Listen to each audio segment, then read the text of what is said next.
ना सुन रही कंपनी, ना सुन रहे श्रम अधिकारी, जाएं तो जाएं कहां। यह हालात है आज GMP technical solution private limited मडाला बद्दी के कामगारों के। लाखों रोजगारों की खुल रही पोल। एशिया के सबसे बड़े औद्योगिक क्षेत्र बद्दी में क्यों आंखें बंद करके बैठी है हिमाचल और भारत सरकार। बद्दी में निजी कंपनी के कामगारों ने अपनी मांगों को लेकर की हड़ताल, लेकिन कंपनी के अड़ियल रवैये से कामगारों को गेट के बाहर निकाल दिया गया, जिससे सैकड़ों आज बेरोजगारी की कगार पर आ गए हैं। कामगारों का कहना है कि कंपनी के जीएम के अभद्र भाषा का प्रयोग किया जा रहा। कंपनी के कामगारों का कहना है कि जीएम बोलता है, मैं हिमाचल के लोगों को रोजगार नहीं दूंगा, मैं आपको धक्के मारकर निकाल दूंगा। जब कामगारों ने इसका विरोध किया तो उनको बाहर का रास्ता दिखा दिया और अदला बदली की प्रक्रिया शुरू कर दी, जिससे कामगारों के सामने रोजी रोटी की समस्या पैदा हो गई है। कंपनी के सैकड़ों कामगार बुधवार को अपनी मांगों के लेकर हड़ताल पर बैठ गए। कामगारों ने बताया कि वह पिछले 12 साल, तो कोई 10 साल, तो कोई 2 साल से काम कर रहे। कामगारों ने कहा, कामगारों ने बताया कि जब तक उनकी मांगें नहीं मानी जाती हैं, तब तक हड़ताल जारी रहेगी।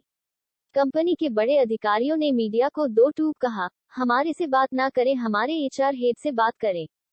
दूसरी ओर से श्रम अधिकारी मनीष करोल ने बताया कि कामगारों की हड़ताल की सूचना मिली है, उन्होंने दोनों पक्षों को वार्ता के लिए बुलाया है। राष्ट्रीय मजदूर महासंघ के महासचिव कृष्ण कुमार शर्मा कहा कि GMP technical solution private limited company में सैकड़ों मजदूरों को धक्के मारकर बाहर निकालना चाहती है, उन पर दबाव डाला जा रहा है, उनकी अदला बदली की जा रही है, जो कि कतई बर्दाश्त नहीं होगी। मैं हिमाचल सरकार उद्योग मंत्री विक्रम ठाकुर से अपील करता हूं कि आप इस पर कड़ा संज्ञान ले, नहीं तो मजदूरों के साथ यूनियन बड़ा धरना प्रदर्शन कर सकती है। सैकड़ों युवाओं को बेरोजगार करना चाह रही कंपनी का रवैया अच्छा नहीं हुआ तो जल्द ही हम धरना प्रदर्शन पर भी आएंगे, जिसका खामियाजा हिमाचल सरकार को भी भुगतना पड़ सकता है, क्योंकि आज सैकड़ों बेरोजगार युवा हैं। नेशन न्यूज के लिए बीबीएन से राजनीश ठाकुर की रिपोर्ट। लात मार के निकाल दिया जाएगा। पहाड़ियों को तो क्या, पहाड़ियों को लात मार के निकाल दिया जाएगा और मतलब गलत वर्डिंग यूज करते हैं। और हमारा शोषण 12 घंटे कंटिन्यू ड्यूटी कराते हैं। संडे के लिए भी जैसे आपके लिए बोलते हैं संडे छुट्टी करना, तो बोला जाता है आज संडे है, आज वर्किंग है, आना है। ना तो उसके वो वीकली ऑफ दिया जाता है, ना हमें छुट्टी दी जाती है। बस शोषण किया जाता है हर तरफ से। प्रोडक्शन के लिए भी अत्यधिक प्रेशर की 12 घंटे की प्रोडक्शन 8 घंटे में मांगते हैं। मेरी अपनी उद्योग मंत्री से यही गुजारिश है कि हमारी समस्या का जल्दी से जल्दी हल किया जाए। बहुत शोषण कर रही है कंपनी वाली।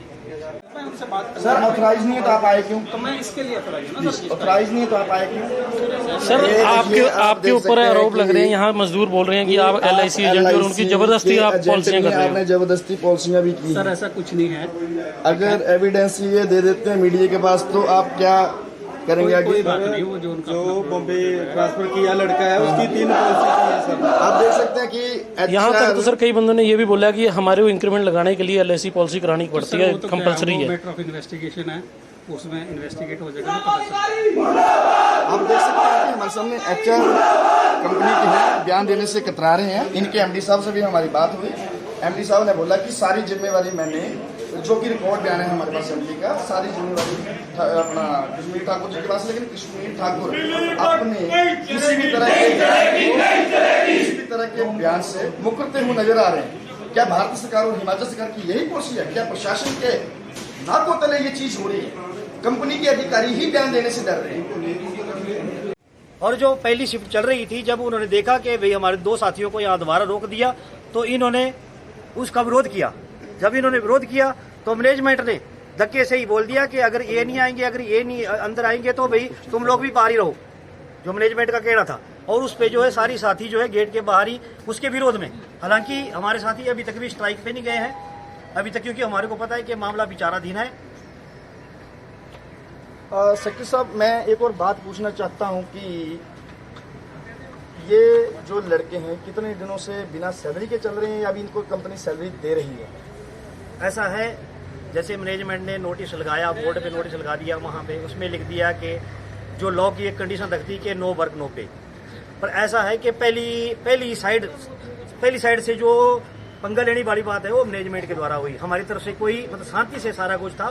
ठीक है, डिमांड नोटिस लगाया, उस पर चर्चा हो रही है और टाइम टू टाइम यहाँ पे बातचीत चल रही थी।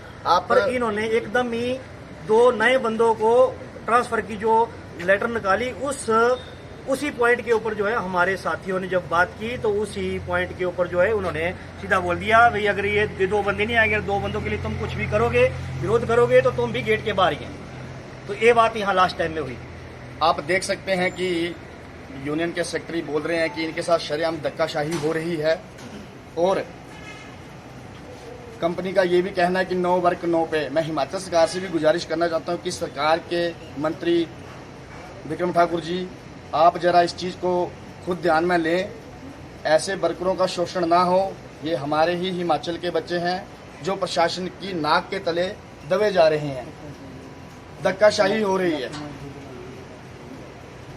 मेरा नाम अनवारुद्दीन अनवर, एम्प्लॉय कोड 3041। मैं जीएमपी टेक्निकल सोल्यूशन में 2010 से एम्प्लॉइज हूँ। उससे पहले 6 महीने आरटीआर में था। मुझे ज़रूरत से ज़्यादा तंग किया जाता है। 2014 में मेरा इंक्रीजमेंट होल्ड किया गया। मिस्टर जसविंदर सिंह ने सीधा बोला कि आपकी सैलरी ज़्यादा है, इसके लिए आपकी सैलरी इंक्रीजमेंट नहीं किया जाएगा, वो होल्ड किया जा रहा है। कोरोना के टाइम में सर स्पेशल मैं यहाँ पे रुका हुआ था मंडाला में। मेरा रूम है वो कंपनी के साथ में ही है। मुझे फ़ोन किया गया कि सैनिटाइजर स्टैंड आप बना सकते हो। मैंने कहा सर बन जाएगा। मैं कंपनी के अंदर गया, इन्होंने मेरे से फ़ोन पे बात करी, मैंने सैनिटाइजर स्टैंड बना के दिया, विद वीडियो मैंने बना के भेजा, वो एक्सेप्ट हुआ। उसके बाद जो है बहुत सारी जगह उसको भेजा गया। उसके बाद इन्होंने बोला कि आप सैनिटाइजर टनल बनाओ। मैंने टनल भी बना के दिया। हमारे 3 बंदों की ग्रुप थी, मैं था, एक कमल सिंह थे, एक छोटा राम जी थे। हम तीनों बंदों ने मिलके सैनिटाइजर टनल बनाया। उसका भी वीडियो बना के मैंने इनके पास में भेजा। उस टाइम में कंपनी मैनेजमेंट कोई भी नहीं आ रही थी, खुद हम लोग उस चीज़ को मैनेज कर रहे थे। और उसके बाद में इन्होंने बोला था कि आपको स्पेशल इसके लिए कुछ इनाम दिया जाएगा। लेकिन जब इंक्रीजमेंट का टाइम आया तो सर मेरा इंक्रीजमेंट स्पेशली सिर्फ 4% लगाया गया 2 साल का। 2020 और 21 का इंक्रीजमेंट मेरा सिर्फ 4% लगा, 1400 रुपये इंक्रीजमेंट लगा, जबकि ऑलरेडी मेरी सैलरी उस टाइम में 24,000 थी। आप खुद अंदाजा लगाइए कि क्या परसेंटेज होता है। अभी मैं पीछे छुट्टी के लिए जा रहा था, तो छुट्टी साइन करवाने के लिए हमारे दोनों एचओडीओ ने मना कर दिया कि हम साइन नहीं करेंगे। मैं ठाकुर साहब के पास गया, ठाकुर साहब बोल रहे हैं कि आप अपने स्टेट में नौकरी क्यों नहीं देख लेते हो। अब बताइए सर कि 2010 से मैं एम्प्लॉइज हूँ, आज 2022 में मुझे ये बोला जा रहा है कि आप अपने स्टेट में नौकरी देखो। तो सर ये कहाँ का इंसाफ है। हम लोग इस चीज़ से बहुत ज़्यादा परेशान हैं। पीछे मेरे साथ हुआ, सर ने बोला LIC करवा लो तो आपका इंक्रीजमेंट ढंग से लगेगा। मैंने कहा ठीक है सर, मैं LIC करवा लेता हूँ। मैंने इंक्रीजमेंट की लालच दी गई। LIC का एजेंट कौन था आपका उसमें? कश्मीरी ठाकुर साहब थे। अच्छा, ये HR के साथ HR हेड है जी। उन्होंने बोला कि आप LIC करवा लो, आपका इंक्रीजमेंट ठीक ठाक लग जाएगा। LIC करते हैं ये? प्रेशर डालते हैं। मैंने कहा ठीक है सर, मेरा LIC कर दो। LIC करने के बावजूद भी कभी 1500 इंक्रीजमेंट लग रहा, कभी 1400 इंक्रीजमेंट लग रहा। मैं तो अपने घर से ही भर रहा हूँ।